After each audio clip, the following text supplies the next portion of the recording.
आज जो हमारे गेस्ट हैं यहाँ पर पीछे बैक स्टेज पर, उनको किसी भी तरह के कोई भी इंट्रोडक्शन की जरूरत नहीं है। आप सब लोग उनको बहुत अच्छे से जानते हैं और उनको बहुत प्यार करते हैं। Please give an energetic and warm welcome to the one and only doctor Vikas Divya Kirti sir.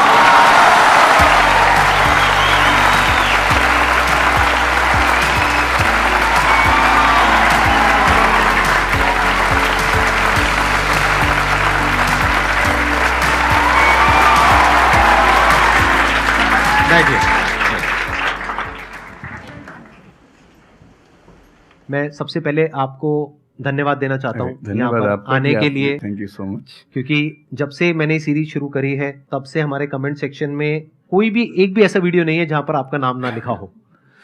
कई बार मुझे ऐसा लगता है देख करके कमेंट सेक्शन को कि ये मैं अपने चैनल पे आया हूँ या आपके चैनल पे हूँ। मैं सोशल मीडिया पे बहुत कम एक्टिव रहता हूँ तो मुझे आइडिया नहीं था इस बात का, पर मैं थैंकफुल हूँ कि आपने बुलाया, इस लायक समझा कि मैं यहाँ पर आऊँ। सर प्यार बहुत करते हैं बच्चे आपको, मतलब इतना प्यार है जिसकी कोई हद नहीं है। मैं ठीक कह रहा हूँ गलत कह रहा हूँ? यस और नो? सो अब आप लोग जो चाहे जैसे चाहे इनसे क्वेश्चंस पूछ सकते हैं। सर लाइफ में जब भी कोई सिचुएशन आती है कि जिसमें दो रास्ते, एक प्रैक्टिकल और एक इमोशनल, तो बैलेंस आउट कैसे करना है? इमोशनल और प्रैक्टिकल में हमेशा विरोध नहीं होता है, कभी कभी साथ भी चल सकता है। और सिर्फ इमोशनल कुछ नहीं होता, सिर्फ प्रैक्टिकल कुछ नहीं होता, प्रोपोर्शन का डिफरेंस होता है। जब इमोशंस आपके दिमाग पर बहुत हावी हों तो फैसला करने से बचना चाहिए, स्पेशली बड़ा फैसला। छोटा तो ठीक है कि आपके दोस्त ने कहा कि दोस्त नहीं एक फिल्म देखेगा मेरे साथ, आप इमोशनल हो जाके देख ली फिल्म, क्या हो गया, कोई नुकसान नहीं होगा।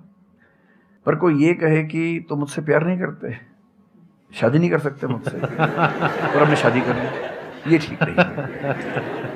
सिर्फ इमोशंस में आके बहुत बड़ा फैसला मत कीजिएगा, चाहे वो करियर का हो, चाहे पार्टनर का हो, चाहे कोई भी फैसला हो। प्रैक्टिकल इतना नहीं हो जाना है कि आप मशीन, रोबोट या पत्थर बन जाएं।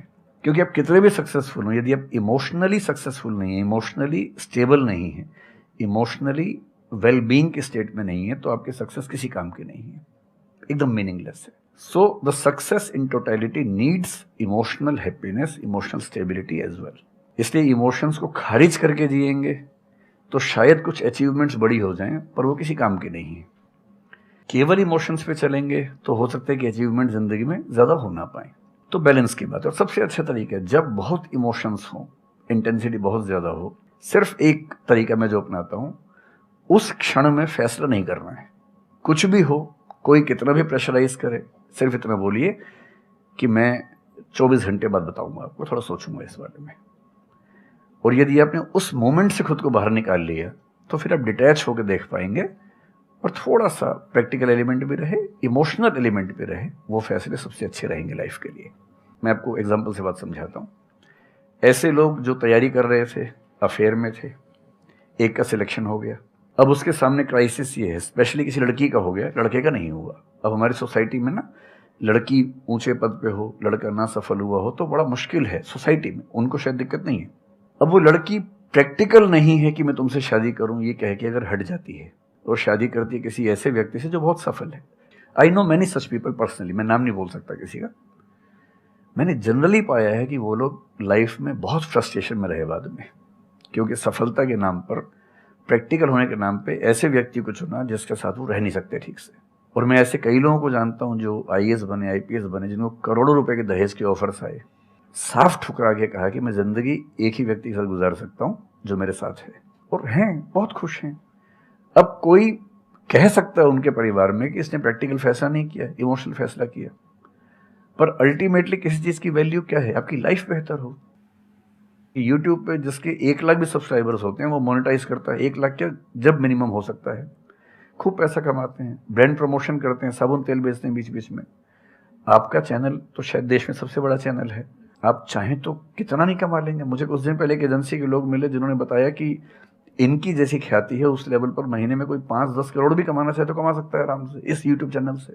तो मैंने पूछा कि वो कौन सी चीज है जो आपको इतना मजबूत बनाती है कि आप नहीं इस रास्ते पर जाते, मैं वो जानने में इंटरेस्टेड हूँ।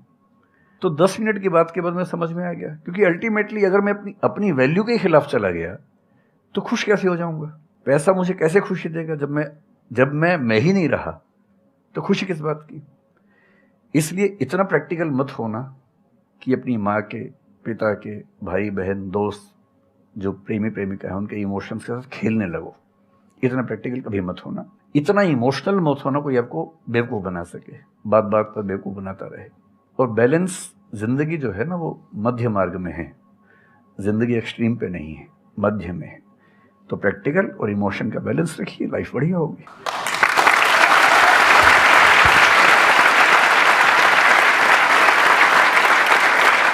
आपने सर इतने अच्छे से एक्सप्लेन किया, मेरे पास में कुछ है ही नहीं बोलने के लिए। यूजुअली मेरे पास में कुछ होता है ऐड करने के लिए, लेकिन आपने पूरा ही उसका ऐसा निचोड़ निकाल दिया। आपने YouTube पे इतना बोला कि सच में नहीं बचा होगा आपके पास। 6-7 साल पहले की बात है, मेरी एक स्टूडेंट थी जो सुसाइडल टेंडेंसी की शिकार थी उस समय। उसके घर में कुछ ऐसी ट्रेजेडी, उसकी मदर की डेथ हुई थी, और एक ऐसी ट्रेजेडी जो बहुत ही रेयर किस्म की ट्रेजेडी है, जो शेयर करना ठीक नहीं है यहाँ। तो वो मेरे पास आई और मुझे लगा कि आज मैं पहली बार किसी ऐसे व्यक्ति से बात करूं जो डिप्रेशन में है और सुसाइड कर सकता है अगले 1-2 दिन के अंदर अंदर। अब मैं परेशान था कि मैं कैसे मैनेज करूं, और मुझे मोटिवेशन की ऐसी जानकारी उस समय तो बिल्कुल नहीं थी, बाद में थोड़ा बहुत पढ़ा। तो मैंने उससे कहा कि अच्छा तुम घर जाओ, मैं कुछ देखता हूँ। फिर मैं घर गया, नेट पे सर्च करना शुरू किया। करते करते मुझे आपका एक वीडियो मिल गया, अनस्टॉपेबल, शायद कुछ आपने एक वो बनाया था उस समय। तो मैंने वो थोड़ा सा देखा, 10 मिनट का। मुझे लगा कि ये जो है ना, ये इंजेक्शन है किसी मतलब डिप्रेस्ड व्यक्ति को तुरंत मोटिवेट करने के लिए।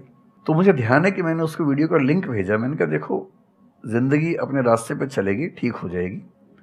जब जब मूड ऐसा हो, बहुत डिप्रेसिंग हो, सुसाइडल मन करे, उस समय वीडियो देखना ध्यान से, और कम से कम उस बुरे फेज से बाहर निकल जाओगी। और फिर मैंने वो वीडियो अपने फैमिली में भी 2-3 बच्चों को भेजा, जो बच्चे उस क्राइसिस में होते थे। तो मैं बहुत थैंकफुल हूँ, उन सब बच्चों की जान बचाने में क्या बात कर बड़ी भूमिका है। Thank you so much sir, it means a lot to मी।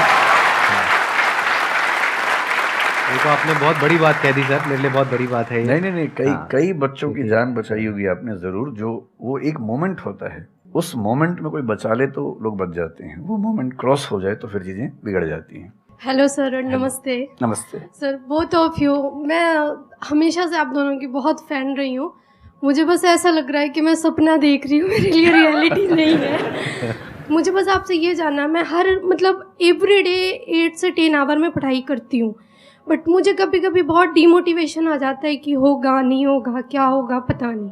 देखिए, डिमोटिवेशन अगर आपको दिन भर में 1 घंटे आता है। नहीं सर, ऑलमोस्ट टाइम पढ़ाई करने के बाद 2-3-4 दिन के बाद ही होता है। हाँ, कंटिन्यूअसली अगर महीने में 4-5 बार आता है और 1-1 दिन के लिए आता है, तो इसका मतलब आप एकदम ठीक हैं।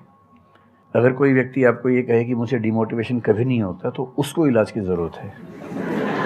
आपको जरूरत नहीं है, क्योंकि जब आप अपने से बेहतर व्यक्ति को देखेंगे, आपको थोड़ा सा इंफीरियरिटी कॉम्प्लेक्स आएगा, डिमोटिवेशन आएगा।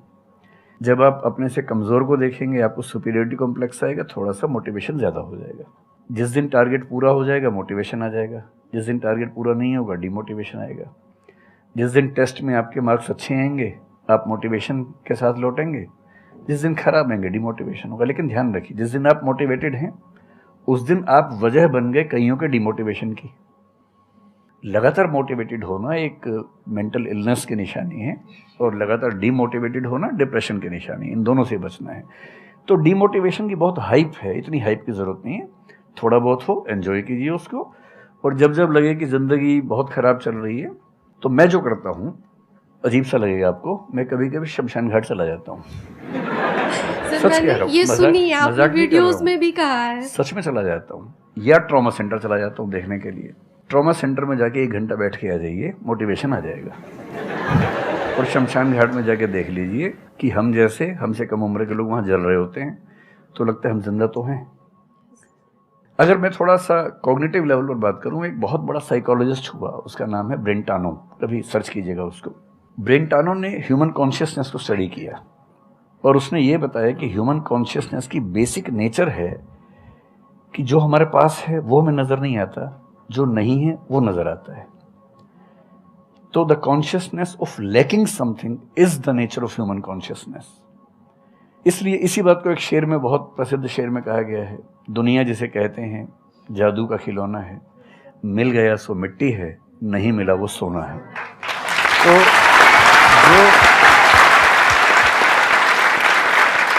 तो जो आपको नहीं मिलेगा ना, हमेशा बड़ा होकर दिखेगा, जो मिलेगा छोटा हो जाएगा। तो ईमानदारी इसमें है कि जब जब डिमोटिवेशन और डिप्रेशन हो, एक कागज़ लेके बैठ जाइए और एक तरफ लिखिए मेरी ज़िंदगी में ऐसा क्या क्या है जो दूसरों के पास नहीं है। पेज भर जाएगा पूरा। तो जो है उस पर ध्यान दीजिए और एंजॉय कीजिए। मेरा क्वेश्चन है कि आजकल बहुत लोग बोलते हैं कि एजुकेशन सिस्टम हमारा पुराना हो गया है और बहुत लोग बोलते हैं कि इसे चेंज करना चाहिए और ये सारी चीज़ें बहुत पुरानी हो रही है जो हम अभी करंटली पढ़ रहे हैं। तो इस पे आपका ओपिनियन क्या है? एजुकेशन सिस्टम में तो बहुत मेजर चेंजेस की ज़रूरत है और ये बात भारत सरकार ने एक्सेप्ट भी की है, नई पॉलिसी भी लेके आए हैं। मतलब मुझे लगता है कि कई लेवल्स पे देखना है। सबसे पहले तो ये डिफाइन करना ज़रूरी है कि एजुकेशन का पर्पज़ है क्या। क्या पर्पज़ केवल नौकरी लेना है, एक जॉब मिल जाए, वही पर्पज़ है? मैं उससे एग्री नहीं करता हूँ। मेरी राय में एजुकेशन का बेसिक पर्पज़ है कि एक होमो सेपियंस एक इंसान बन जाए, सोचना आ जाए, उसको समझना आ जाए। कोई राजनेता या धर्मगुरु उसको गधा ना बना सके, बेवकूफ़ ना बना सके। उसे इतनी समझ हो कि वो चीज़ों को फैक्चुअली, ऑब्जेक्टिवली समझ सके, तर्क कर सके, बहस कर सके और अगर तर्क और बहस में सामने के तर्क ठीक हैं तो उनको एक्सेप्ट भी कर सके, इतना विनम्र भी रहे। बेसिकली पर्सनैलिटी ग्रूमिंग का प्रोसेस एजुकेशन है, वो केवल नौकरी का मामला नहीं है। पहली गलती तब होती है जब हम उसको केवल नौकरी का मामला मान लेते हैं। मतलब नौकरी ज़रूरी है, ऐसा नहीं कि ज़रूरी नहीं है, लेकिन वो सिर्फ वो उसका पर्पज़ नहीं होना चाहिए। सेकेंडली, कई ऐसी चीज़ें जैसे अगर बहुत विस्तार में तो नहीं जा सकते, जैसे एक बहुत छोटी बात है सेक्स एजुकेशन हमारी सोसाइटी में। ये इतनी ज़रूरी चीज़ है।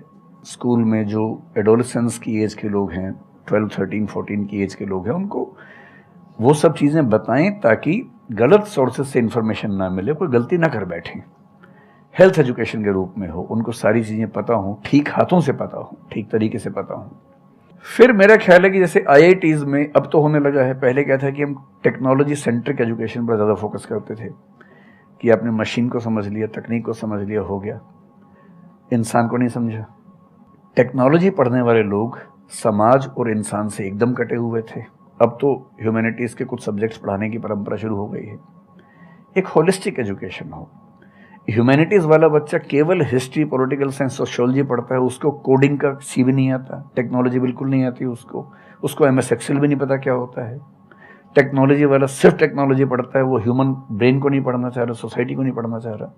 क्यों नहीं एक ऐसी शिक्षा हो जिसमें एक इंटीग्रेटेड अप्रोच हो, होलिस्टिक अप्रोच हो, कि हम खुद तय कर सके कि किस किस एरिया में हमें ज़्यादा जाना है और एक बेसिक अंडरस्टैंडिंग हर चीज़ की हो।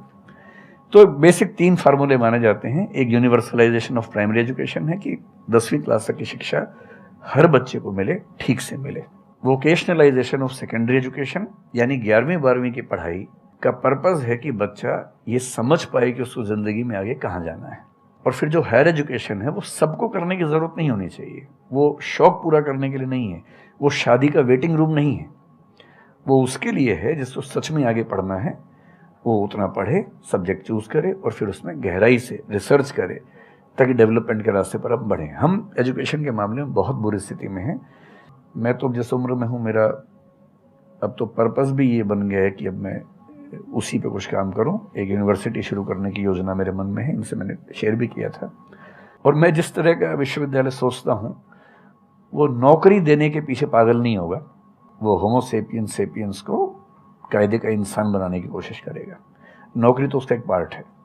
मतलब आप जितने भी सफल लोगों को देखेंगे जनरली, जैसे मैंने इन्हीं से पूछा, ये जिस फील्ड में सफल हैं, इनका जो करियर है, अगर मैं इसको छोड़ भी दूँ तो अदरवाइज भी जो इनका करियर है वो उस विषय से जुड़ा हुआ नहीं है जो इन्होंने पढ़ा है ग्रेजुएशन में। मेरा भी नहीं है, आमतौर पे किसी का भी नहीं है। 90% लोगों को मैं देखता हूँ जो सक्सेसफुल हैं, उनके ग्रेजुएशन के सब्जेक्ट में और लाइफ की फील्ड में कोई लिंक नहीं है। तो बेसिक पर्पस क्या है? वो स्मार्टनेस बाहर आ जाए, ग्रूमिंग हो जाए, इंटेलिजेंस है, इमोशनल इंटेलिजेंस है, वो सब जो टूल्स हैं वो उस बच्चे को सीखने को मिल जाए ताकि फिर वो ज़िंदगी को फेस कर सके, इनोवेट कर सके, नए रास्ते निकाल सके। 1000 रास्ते दुनिया में होते हैं। तो सच बात है कि काफ़ी चेंजेस की ज़रूरत है और आप और हम मिलकर करेंगे चेंजेस।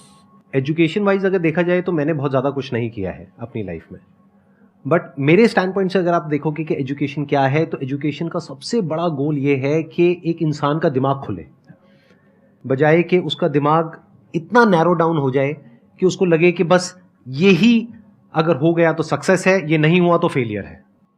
आप अनगिनत तरीकों से अपने गोल को, अपने पर्पस को, या जो भी आप करना चाहते हो उसको अचीव कर सकते हो। एजुकेशन का सबसे बड़ा गोल ये होना चाहिए, और वही मेरी कोशिश है अपने इन सेशंस के थ्रू करने की, कि एक इंसान का दिमाग खुल जाए, उसके दिमाग में एक पॉसिबिलिटी माइंडसेट आ जाए, ना कि एक लिमिटेड माइंडसेट हो कि बस ये हो गया तो बहुत है। अब प्रॉब्लम क्या है, ये जो लिमिटेड माइंडसेट है ये बहुत लोगों का है, करोड़ों लोगों का है, तो वहां पे कंपटीशन भी बहुत है। पॉसिबिलिटी माइंडसेट जबकि देखा जाए तो ज्यादा इंटरेस्टिंग है, लेकिन बहुत कम लोगों का है और वहां पे कंपटीशन कम है।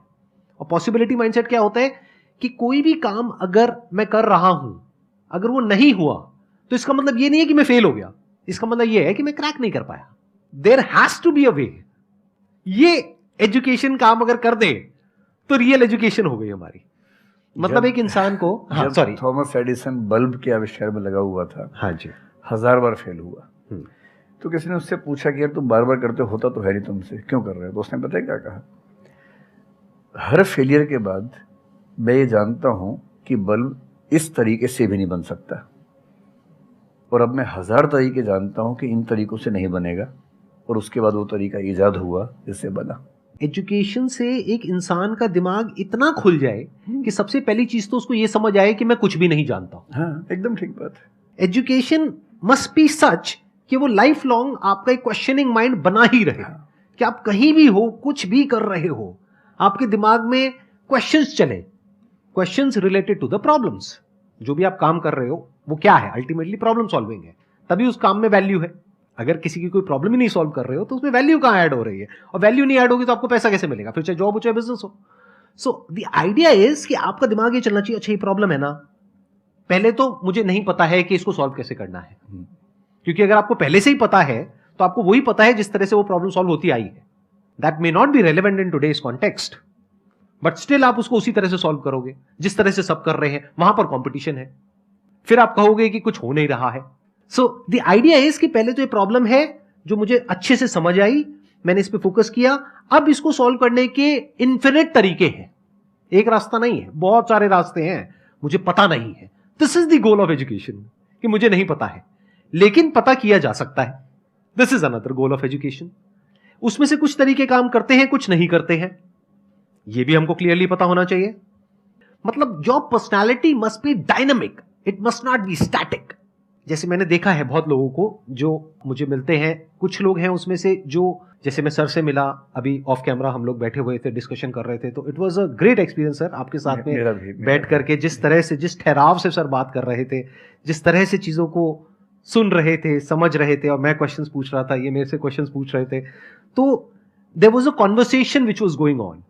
On the other hand there are some people जिनसे मैं कभी कहीं मिला तो उनकी अप्रोच क्या है कि मुझे सब पता है, वो गड़बड़ हो जाती है। शिक्षा की दुनिया में बहुत प्रसिद्ध कहावत है, भारतीय अगर परंपरा में देखें तो विद्या ददाति विनयम में एक बहुत प्रसिद्ध कथन है। अगर कोई पढ़ा लिखा आदमी अपने ज्ञान की वजह से अहंकार करे तो मान लीजिए कि वो पढ़ा लिखा नहीं है, पढ़ाई उसके दिमाग पर हावी हो गई है, अभी उसको अंदाजा नहीं है कि कुल संसार के ज्ञान में उसकी हिस्सेदारी डेसिमल में भी नहीं है। और जिसको ये पता है कि मेरा ज्ञान बहुत कम है वो विनम्र ही रहेगा। और इसलिए जो बड़े प्रोफेसर्स हैं, अगर आप कभी सुनेंगे, मैं जानता हूँ, मैं यूनिवर्सिटी में जब पढ़ता था, सबसे बड़े प्रोफेसर क्या बोलते थे कि मैं इस विषय का विद्यार्थी हूँ, कभी नहीं बोलते थे कि मैं प्रोफेसर हूँ। इतना साहस किसी में कैसे कि मैं प्रोफेसर हूँ? अरे आप जिंदगी भर स्टूडेंट बने रहेंगे तो ही काफ़ी है, उससे बड़ी बात तो सोचने भी नहीं चाहिए। बहुत बड़ी बात करनी चाहिए।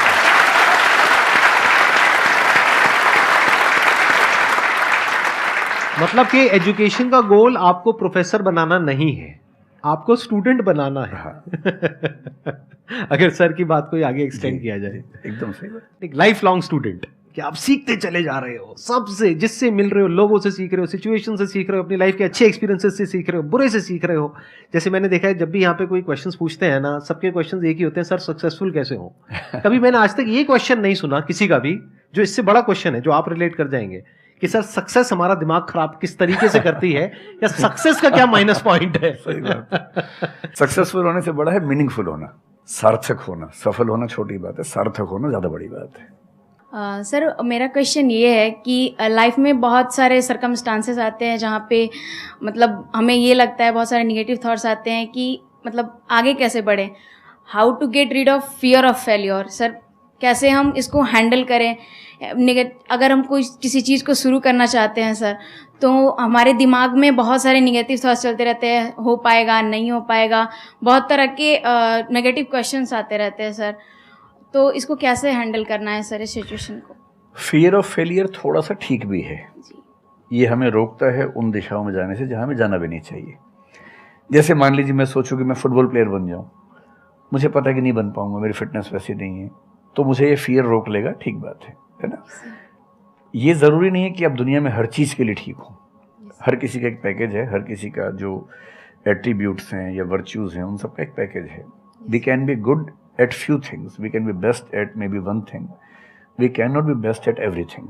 तो ये बहुत ज़रूरी है कि अपने एप्टीट्यूड को देख के हम सिलेक्शन करें कि हमें कहाँ जाना चाहिए।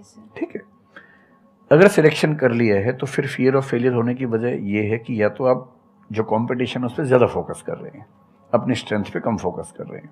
मेरे ख्याल से स्ट्रेंथ पे फोकस करना, कुछ अच्छे लोगों की कंपनी में रहना जो थोड़ा सा मोटिवेट करते हों, अच्छे दोस्त हों, लगातार मनहूस टाइप की बात ना करते हों, ऐसे लोगों के साथ रहना, कुछ रिक्रिएशनल एक्टिविटीज़ उससे बाहर निकल के थोड़ा खेलना कूदना, मतलब फिजिकली फिट रहना, वो सब रहेगा तो हार्मोन्स जो हमारे दिमाग में आते हैं उससे, फिजिकल एक्टिविटी से, जो एंडोर्फिन्स वगैरह हैं, हैप्पी हार्मोन्स हैं, डोपामाइन वगैरह है, वो रिलीज़ होते रहें तो हम वैसे भी बहुत फियर से बचे रहते हैं। और अंत में मेरा तरीका ये है कि अगर मैं कुछ नहीं करूँगा तो फेल होना तय है, करूँगा तो चांस है कि फेल होऊंगा या पास हो जाऊंगा, तो नहीं करने में तो तय है कि फेल हो गया, तो क्यों नहीं चांस ले लेते हैं। और एक जगह फेल होऊंगा तो तय मान के चलिए कि दूसरी जगह मेरे फेल होने के चांस कम होगा, क्योंकि मुझे एक एक्सपीरियंस है प्रयास करने का और फेल होने का, और वो एक्सपीरियंस किसी ना किसी क्वांटिटी में हर फील्ड में काम आता है, मैच्योरिटी आपके अंदर आती है। और मैं एक शेर अक्सर यूज़ करता हूँ, बहुत बहुत प्रिय शेर मुझे है, और मुझे सच में लगता है कि ज़िंदगी को जीना बहुत आसान काम है, मुश्किल काम नहीं है। असली बात है कि आप प्रयोग करें, कोशिश करें, और हार जाएं तो दूसरी कोशिश करें। और मैं इसीलिए एक लाइन हमेशा बोलता हूँ, क्यों डरे, ज़िंदगी में क्या होगा, कुछ ना होगा तो तजुर्बा होगा।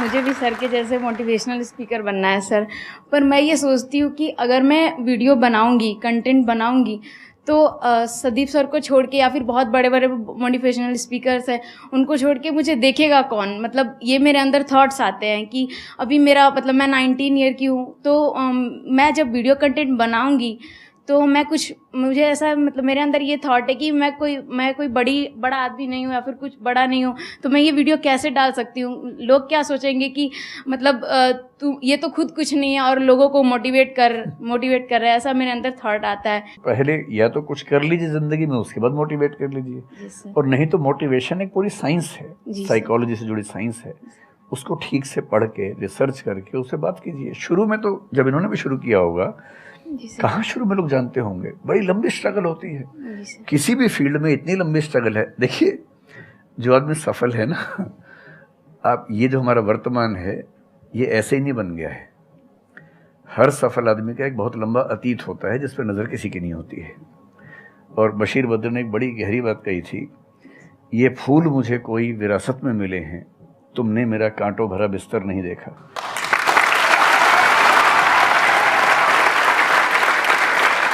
कितने साल तक ये लहूलुहान हुए होंगे, रोज़ छिला होगा शरीर, तब जाके लोगों ने पहचानना शुरू किया होगा।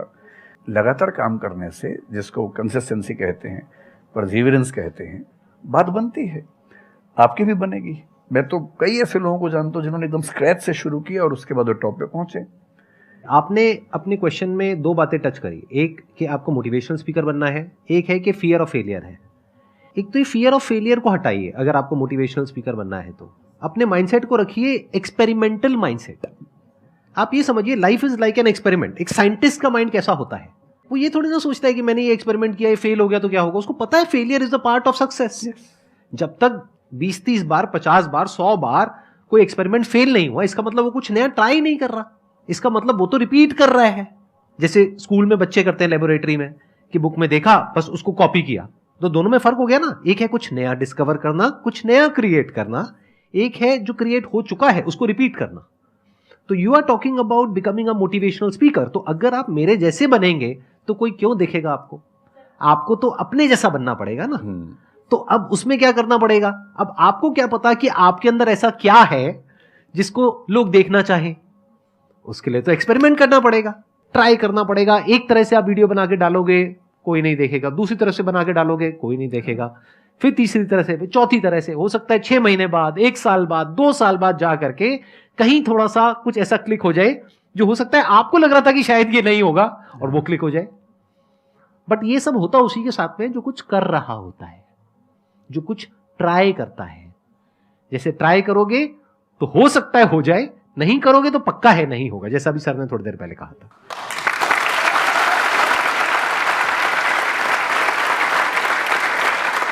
Thank you so much sir यहाँ पर आने के लिए।